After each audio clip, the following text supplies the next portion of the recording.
In today's video, I'm going to teach you how to make an online product order form using Google Forms. Let's get started with creating a streamlined and efficient order form that your customers will find easy to use. Firstly, you'll want to open your web browser and head over to Google Drive. This is where we'll start our journey towards building your order form.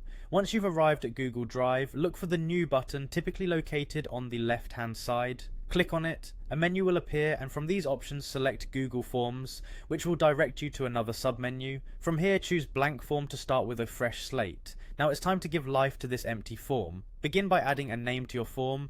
This name should clearly indicate that it's an order form for your products. A straightforward title like Product Order Form is usually effective. After naming your form, write a brief description. This description should set out the purpose of the form, and it can also include instructions for your customers. Next, let's ensure that crucial information is collected by marking certain fields as required. First, make the full name a required question. This ensures you can identify who is placing the order. Head to the question type menu and choose short answer text for this field. After reviewing your options in the menu, repeat this process for collecting phone numbers, ensuring this field is also marked as required. Gathering this contact information is vital for order processing and communication.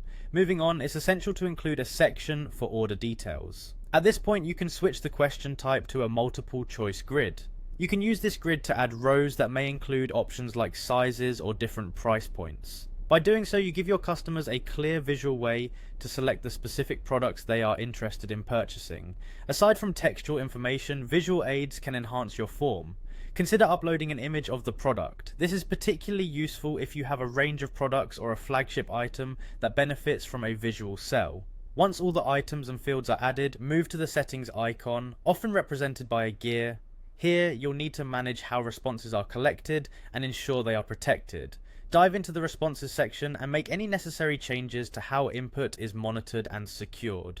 When you've completed these steps and are satisfied with your order form, it's time to publish. By clicking the publish button, your form becomes ready to share with your audience. Before you finalize everything, click on preview to see what your customers will experience. This preview allows you to catch any mistakes or necessary tweaks before the form goes live. And there you have it, a